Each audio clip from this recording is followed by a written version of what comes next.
Estate के series में हम लोगों ने डी रैम के बारे में पिछली जो वीडियो थी कि डी रैम और डी रैम के आर्किटेक्चर, डी रैम के टाइप्स पर हम लोगों ने फोकस किया था। ये कंप्लीट वीडियो डी रैम से रिलेटेड मल्टीपल चॉइस क्वेश्चंस के हैं, जो कि आपके एस्टेट के लिए इम्पॉर्टेंट भी हैं। और अब मेरी हर एक टॉपिक के बाद उससे रिलेटेड आपको 22, 25, 30 क्वेश्चंस मल्टीपल चॉइस के मैं साथ साथ कराते चला जाऊंगा।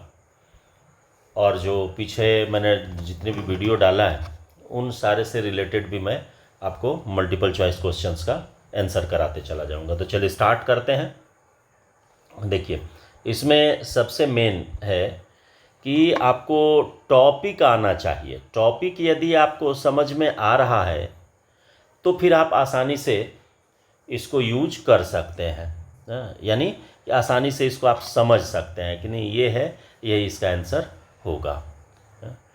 तो मैं उसको कलर करते चला जाऊंगा, यानी कि उसको शेडेड करते चला जाऊंगा, जो कि करेक्ट आंसर होगा।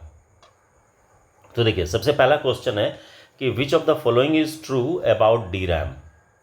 तो डी रैम के बारे में कौन सा इसमें से सही है? DRAM is faster than S RAM, ये तो होगा नहीं, क्योंकि स्टैटिक रैम जो है वो फास्टर होता है। दूसरा है कि D RAM needs to be refresh periodically, हाँ ये होता है डी रैम में।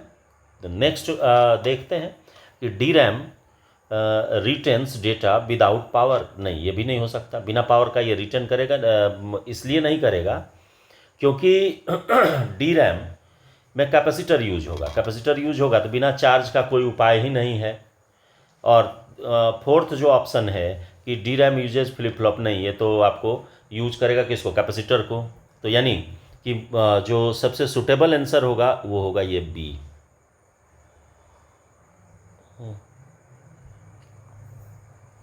ये इसका सही आंसर होगा। नेक्स्ट क्वेश्चन पर आते हैं कि what does D in D RAM stands for. D को डी जो है वो क्या कहलाता है? तो देखिए, क्वेश्चंस तो बहुत लॉजिकल होते हैं, छोटे क्वेश्चंस होते हैं, लेकिन वो पूछने का ढंग उसका बदल देता है तो आपको टेढ़ा लगने लगता है। तो डी का मतलब क्या है कि डेटा नहीं, डिजिटल नहीं, डिले नहीं, तो क्या होगा? डायनामिक होगा, क्योंकि डायनामिक रैंडम एक्सेस मेमोरी हम लोग इसका नाम से ही, इसके नाम से जानते हैं। तो ये सेकंड ऑप्शन हो जाएगा इसका आंसर।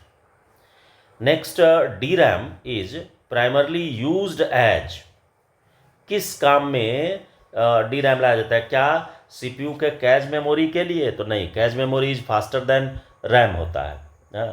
तो फास्टर है तो स्वाभाविक है कि उसका जो टेक्नोलॉजी है ये इससे थोड़ा एडवांस होगा, इंटरनल आर्किटेक्चर चेंज होगा। तो यहाँ सीपीयू में कैश में इसको यूज नहीं करते हैं। मेन सिस्टम मेमोरी ये तो होता ही है।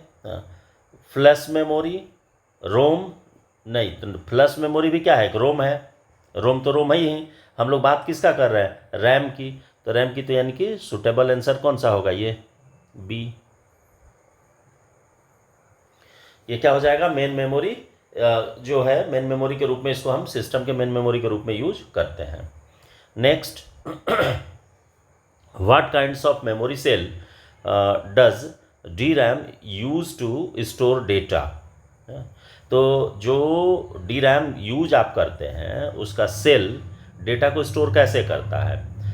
कैपेसिटर्स एंड ट्रांजिस्टर्स पहला ऑप्शन है, तो ट्रांजिस्टर कैपेसिटर तो यूज होता है। फ्लिप फ्लॉप नहीं, ये यूज नहीं होता है। मैग्नेटिक सेल्स ये भी नहीं, ऑप्टिकल सेल्स ये भी नहीं होता है। तो यानी कि आंसर कौन हो जाएगा? ए। आप यदि नहीं इसको समझ पा रहे हैं कि मैं कैसे कर दे रहा हूँ, बता दे रहा हूँ, तो आप पिछली वीडियो जो एस रैम वाली है, सॉरी डी रैम वाली है, उसको देखिए। एस रैम तो मैं नेक्स्ट वीडियो आएगी मेरी। नेक्स्ट है क्वेश्चन कि the need for refreshing in DRAM is because of, क्यों रिफ्रेश जो होता है वो क्यों होता है? कि रिफ्रेशिंग का मतलब क्या है कि जो आपका कैपेसिटर है, कैपेसिटर डिस्चार्ज होगा। डिस्चार्ज होगा तो उसको जब तक हम नहीं सप्लाई करेंगे, यानी कि चार्जेस नहीं देंगे, तो वो क्या होगा, अपने स्टेट को चेंज करने लग जाएगा। यानी 1 है तो 0 में बदलने लग जाएगा, इसलिए उसको रिफ्रेश करने की आवश्यकता पड़ती है।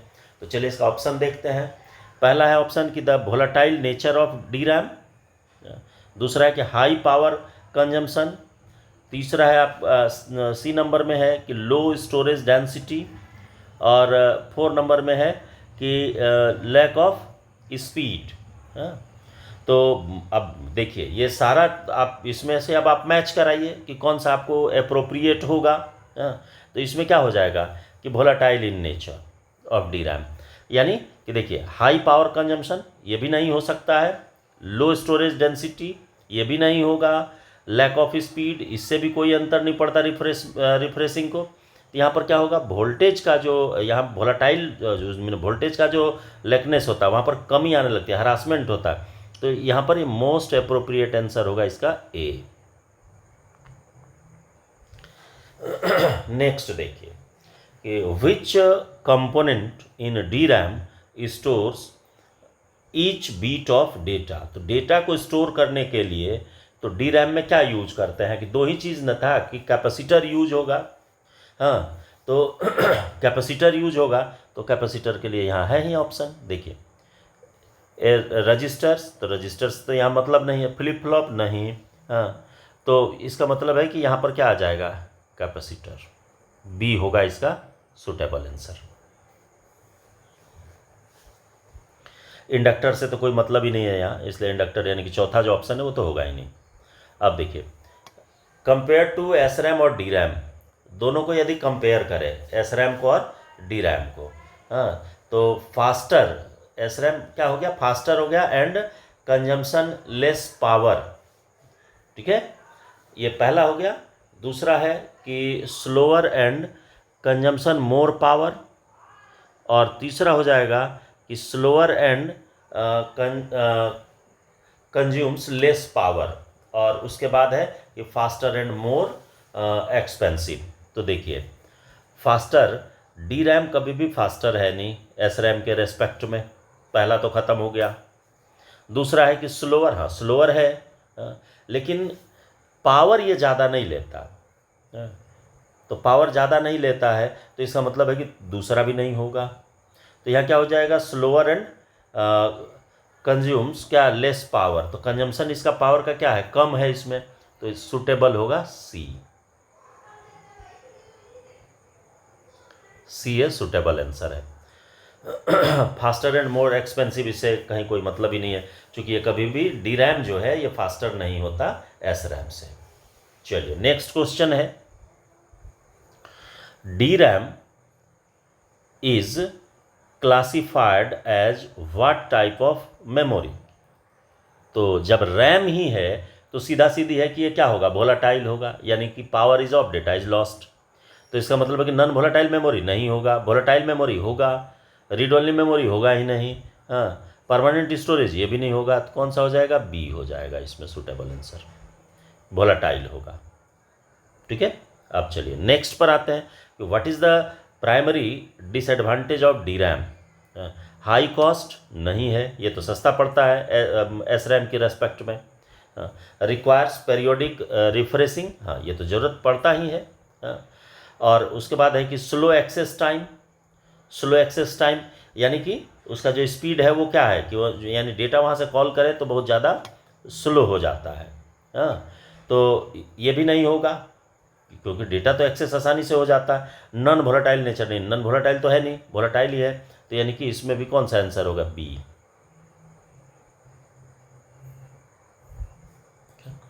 नेक्स्ट है 10 नंबर कि D RAM is typically used in computers for.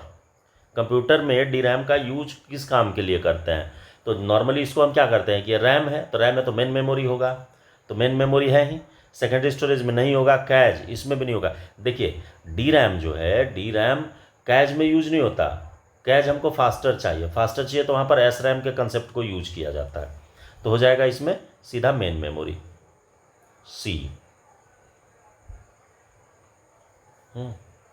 अब देखिए 11 में आते हैं कि what does D RAM requires refreshing. क्यों वहाँ पर जो रिफ्रेशिंग की बात होती है वो क्यों है। हाँ, तो क्यों होता है, क्योंकि कैपेसिटर जो है वो पावर को रिड्यूस करता है। इससे रिलेटेड एक क्वेश्चन आपको ऊपर भी मैं करा चुका हूँ। दोनों मिलता जुलता क्वेश्चन है, थोड़ा सा का डिफरेंस है। तो इसमें क्या होगा कि देखिए कि because it is static memory, नहीं स्टैटिक तो है नहीं। दूसरा है कि to prevent data from being overwritten, नहीं ये ओवरराइड तो ये करने के लिए उसके हम इसको कोई मीनिंग ही नहीं है। तीसरा है कि because it's data is stored in capacitor which leak charges, ये होगा कि वहाँ पर चार्ज क्या होता है, कम होते जाता है। ये तीसरा हो जाएगा। चौथा, देखने की भी आवश्यकता नहीं पड़ेगी ना। इंक्रीज डेटा एक्सेस स्पीड, नहीं ये तो इंक्रीज से इसको कोई मतलब ही नहीं है।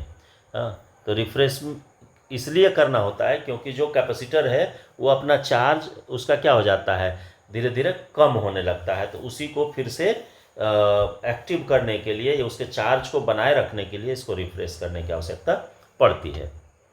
इसके बाद देखिए, which of the following is not a characteristics of D RAM, requires periodic refreshing. Characteristics देना है जो नहीं है। देखिए क्वेश्चन में ये एक बहुत मायने रखता है कि थोड़ा सा डिफरेंस कर देगा कि आपको लग रहा है कि नहीं क्वेश्चन सीधा पूछ रहा है, लेकिन इसमें क्या लगा दिया, नोट लगा दिया है कि नोट अ कैरेक्टरिस्टिक्स। तो यहाँ पर आपको ध्यान में रखना है कि डी रैम की कैरेक्टरिस्टिक्स को टच ही नहीं करना। रिक्वायर्स पीरियोडिक रिफ्रेशिंग, इसमें तो इसकी आवश्यकता पड़ती ही है, रिफ्रेश तो करना ही पड़ता है, इसलिए ये नहीं होगा कि use transistors and capacitors to store data, ये तो होता ही है, इसमें ट्रांजिस्टर कैपेसिटर तो होता ही है। नॉन वोलाटाइल स्टोरेज, नहीं ये तो क्या है, वोलाटाइल है, तो नॉन वोलाटाइल, यानी ये आ गया आपका सी नंबर कि ये, क्योंकि रैम जो है वो क्या है, वोलाटाइल मेमोरी है और typically used as main memory in computers, ये तो होता ही है। तो आ गया इसमें नॉन वोलाटाइल। इसमें एक चीज़ हर हमेशा याद रखिएगा, ऑप्शन आपको चारों पढ़ना है। यदि ऑप्शन चारों नहीं पढ़िएगा तो क्या करेगा, थोड़ा सा मिलता जुलता आगे पीछे कर देता है। तो इसलिए ऑप्शन चारों पढ़ना जरूरी है, क्योंकि उस समय हड़बड़ाहट में ना दिमाग तो उतना बेटर काम करता नहीं है, क्योंकि आपको 2-3 तरीके से उसका आंसर दिमाग में आने लगेगा। तो उस केस में ऑप्शन चारों जरूर देखना है। Which of the following factors affect the need for refreshing in D RAM. तो ये कैसे रिफ्रेशिंग जो होगा वो कैसे या क्यों, तो आप देखिए कि कैपेसिटर लीकेज, देखिए क्वेश्चन वही है, ऊपर वाला ही है क्वेश्चन, लेकिन पूछने का ढंग क्या कर दिया, बदल दिया। High access speed, magnetic interference और इलेक्ट्रिक फील्ड स्ट्रेन। अब इसमें से कौन सा होगा, देखिए ऊपर वाला ही क्वेश्चन है, इसमें सिर्फ उसके सीक्वेंस को चेंज कर दिया, मैंने बदलने का ढंग, पूछने का ढंग बदल दिया। अब देखिए इसमें क्या होगा, ये भी तो एक ही चीज़ है कि कैपेसिटर क्या हो रहा है, डिस्चार्ज हो रहा है, तो उसका जो लीकेज है इसी के चलते इसको बार बार रिफ्रेश करने की आवश्यकता पड़ती है। अब देखिए, what is the typical refresh rate of D RAM, कि जो रिफ्रेश रेट है वो क्या है, कैसे है। तो देखिए सेकंड, तो ये तो बहुत लेट हो जाएगा, उतना देर में तो कैपेसिटर डिस्चार्ज हो जाएगा, यानी कि अपना वो 1 से कहाँ आ जाएगा, 0 पर आ जाएगा। फ्यू मिनट्स की तो बात ही नहीं है, आवर में जाएगा नहीं, तो ये आएगा किस में, मिली सेकेंड्स में। यानी रिफ्रेश रेट जो है वो किस में यहाँ पर मेजर किया जाता है, ये आपका मिली सेकेंड्स में। नेक्स्ट 15 नंबर पर आइए, which of the following is typically note a use of D RAM, जो यूज नहीं है डी रैम का, देख लीजिए नोट लगा हुआ है कि main system memory in A PC, ये पहला हो गया। कि तो ये तो स्वाभाविक है कि ये यूज होता ही है मेन मेमोरी में।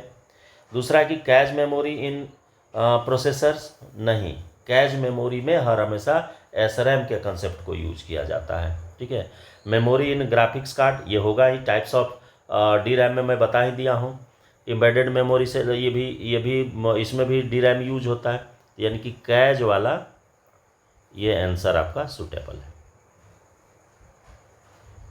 अब देखिए नेक्स्ट, यानी कि 16 नंबर में आइए, DRAM can store more data than SRAM. DRAM can store more data than SRAM because, क्यों? डी रैम ज़्यादा डेटा स्टोर करता है किससे? एस रैम से। क्यों? क्योंकि अब क्या है, ऑप्शंस पढ़िए कि it does not require refreshing, नहीं, ये तो आपका डी रैम तो बार बार रिफ्रेश होता है। दूसरा पढ़िए, ये तो नहीं हुआ, पहला नहीं हुआ, दूसरा पढ़िए कि it uses smaller transistors and capacitors. Capacitor transistor तो ये तो यूज होता है कि it uses complex memory cells, ये भी नहीं, और इट इज़ नॉन वोलेटाइल, नहीं, तो इसमें सुटेबल कौन सा होगा? बी। इसमें सुटेबल आंसर बी होगा। आप देखिए नेक्स्ट, यानी कि 17 नंबर में आइए कि which type of D RAM is used in modern computer. आप भी करंट सिस्टम्स में कौन सा डी रैम यूज किया जाता है? तो इसमें देखिए कौन कौन सा है। एस डी रैम, हाँ, एस डी रैम, ये मैंने सिंक्रोनस डी रैम जिसको कहते हैं एस डी रैम, तो ये यूज होता ही है, आपको टाइप्स में मैं बता ही दिया हूँ, ये यूजेबल है।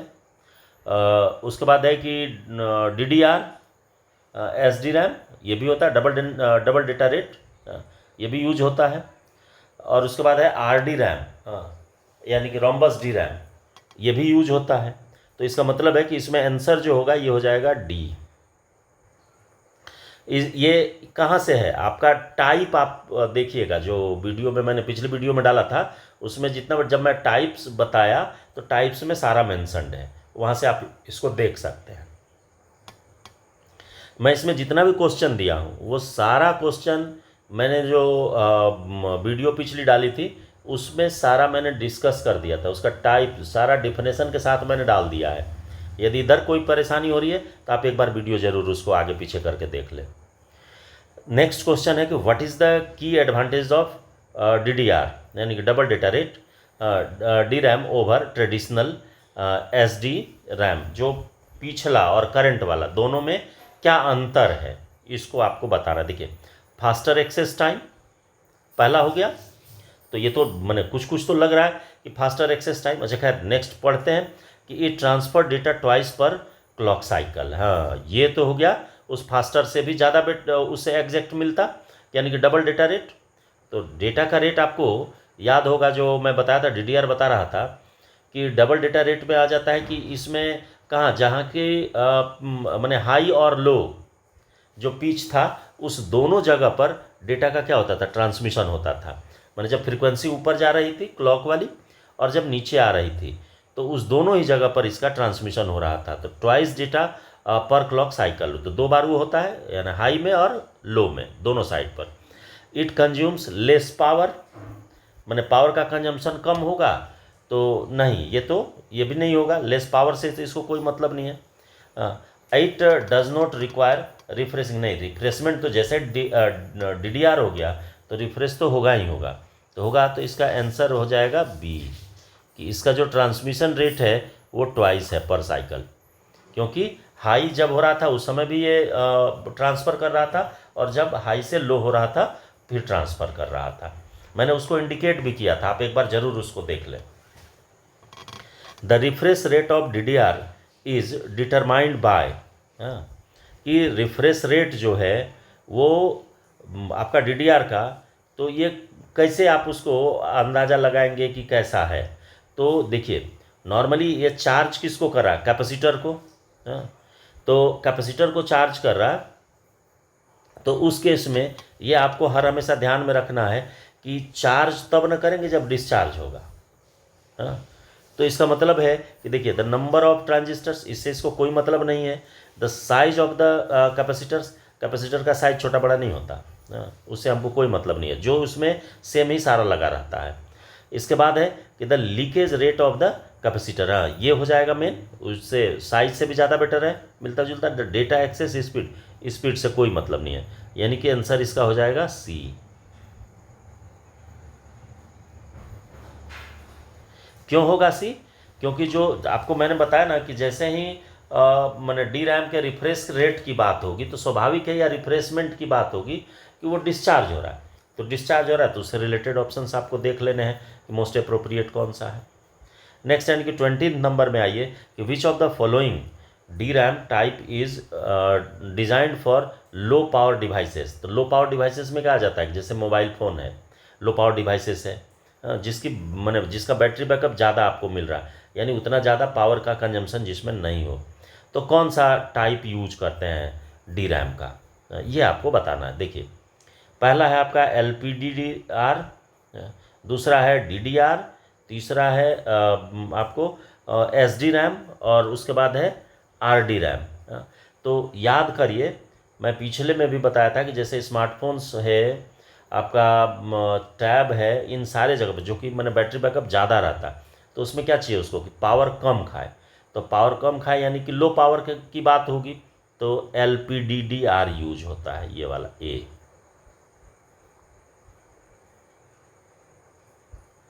LPDDR यूज होगा इसमें। देखिए विच व्हाट हैपन्स, 21 नंबर को देखिए, what happens to the data stored in DRAM when power is lost. Power यदि ऑफ हो जाएगा तो रैम कोई रहे, डेटा ख़त्म। तो यहाँ पर देख लीजिए the data is return permanently, नहीं परमानेंटली की बात ही नहीं है यहाँ। The data is return in secondary storage, ये भी नहीं होगा। डेटा इज लॉस्ट, सीधा सी मारिए। Power is of, data is lost, कुछ नहीं सुनना इसमें। The data is backed up automatically, नहीं, ये सब कुछ नहीं होता, सीधा हो गया लॉस्ट हो गया। Next, what is stored in the capacitor of a DRAM cell. Capacitor जो है वो क्या रखता है, क्या स्टोर करता है? तो सिंपल सा चीज़ है कि जब हम उसको वोल्ट दिए तो चार्ज को स्टोर किया, करंट को करता नहीं है, वोल्टेज उसको कहेंगे नहीं, रेजिस्टेंस से इसको कोई मतलब नहीं है, इस चार्ज को स्टोर करता है। कैपेसिटर हर हमेशा चार्ज को स्टोर करता है। विच component is responsible for refreshing D RAM. ये थोड़ा सा घुमाया, यदि आर्किटेक्चर वाला फोटो आप ध्यान नहीं दिए होइएगा तो इसमें तो फंसिएगा आकर के। देखिए जब आपको बताए थे कि रिफ्रेश जो होगा तो उस केस में क्या होगा, हर एक सेल को चार्ज देगा, लेकिन उसको कंट्रोल कौन करेगा कि किस रो के या किस रो को पावर सप्लाई करना है। तो इसके लिए रिस्पॉन्सिबल कौन है? क्या CPU है? नहीं। एड्रेस बस है? ये तो होगा ही नहीं। डेटा बस है? होगा ही नहीं। कौन होगा? मेमोरी कंट्रोलर होगा। जो मेमोरी कंट्रोलर, आप इसका फिगर वाला पार्ट देख लीजिएगा वीडियो से, जो मैंने कलर वाला फोटो डाला था ना, उसमें ये सारा दिया हुआ है। यहाँ पर मेमोरी कंट्रोलर होता है। मेमोरी कंट्रोलर ये इंडिकेट कराता है कि किस रो को पावर सप्लाई देना है। नेक्स्ट 24th पर आइए। Which type of D RAM is used in modern desktop and laptop computer. अभी के समय में सबसे ज़्यादा यूज कौन सा रैम होता है आपके लैपटॉप में या फिर आपका जो डेस्कटॉप है उसमें?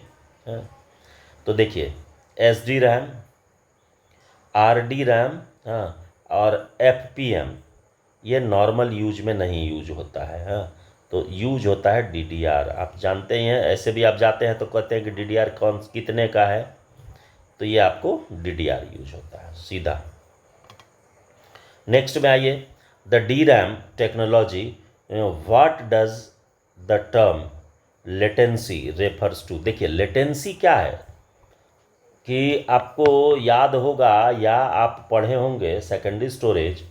तो सेकेंडरी स्टोरेज में आप जब मैग्नेटिक पर जाते हैं, मैग्नेटिक मेमोरी पर, हाँ, तो वहाँ पर यदि हम डिस्क की बात करेंगे तो वहाँ दो तरह का एक्सेस टाइम में समय लगता है। एक होता है कि रीड राइट हेड को पर्टिकुलर ट्रैक पर पहुँचने में लगा समय, और उस ट्रैक पर जाने के बाद पर्टिकुलर सेक्टर को खोजने में लगा समय, ताकि वहाँ से डेटा को एक्सेस किया जा सके। ठीक है, तो ये दोनों को मिला करके लेटेंसी वहाँ कहा जाता है। तो उसी तरीके से इसके साथ होता है। तो चलिए देखते हैं, उसी पर बेस्ड है, थोड़ा सा दिमाग लगाइएगा तो आसानी से आप कर सकते हैं। The time taken to refresh the memory, तो उसको लेटेंसी कहेंगे नहीं। रिफ्रेश तो रिफ्रेशमेंट तो कंट्रोलर का काम है, वो अपना करेगा, इससे हमको कुछ लेना देना नहीं रहता है। The delay between accessing data and its availability, ये सुटेबल है। नेक्स्ट देख लेते हैं तीसरा, the time to read data from the hard drive से इसको कोई मतलब है नहीं। The delayed in writing data in memory, इससे भी इसको कोई मतलब नहीं है। यानी बी नंबर जो है ये इसका आंसर होगा। डेटा को एक्सेस करने के लिए क्या करना होगा कि उसकी अवेलेबिलिटी, यानी वहाँ से जो रीड करेंगे वो वहाँ से डेटा उठ करके आपके सिस्टम तक पहुँच जाए, तो इसी को क्या कहते हैं, लेटेंसी कहते हैं। कि कितना समय लगता है उस डेटा को रीड करने और उसको खोजने, दोनों के टाइम को मिला देने के बाद वो बनता है क्या, लेटेंसी। तो ये तो 25 क्वेश्चन मैंने आपको इस वीडियो में बताया। नेक्स्ट वीडियो मेरी जो आएगी वो आएगी पहले एस रैम पर, और एस रैम के कंप्लीशन के बाद मैं एस रैम से रिलेटेड भी कुछ क्वेश्चंस आपको इसी तरीके से सॉल्व करूंगा। उससे रिलेटेड क्यों होगा ये भी मैं डिस्कस करते चलूँगा। तो मिलते हैं अगली वीडियो में। और ये लगा कैसा आपको, इस तरह का टेस्ट सीरीज या इस तरीके से आपको मल्टीपल चॉइस क्वेश्चंस का आंसर मैं कराते चलूँ, आप लोग कमेंट ज़रूर कीजिएगा, ताकि मुझे भी ये लगे कि नहीं ये आपके लिए बेनिफिशियल है, तो देन मैं इस पर भी थोड़ा मेहनत करूँगा। तो मिलते हैं अगली वीडियो में।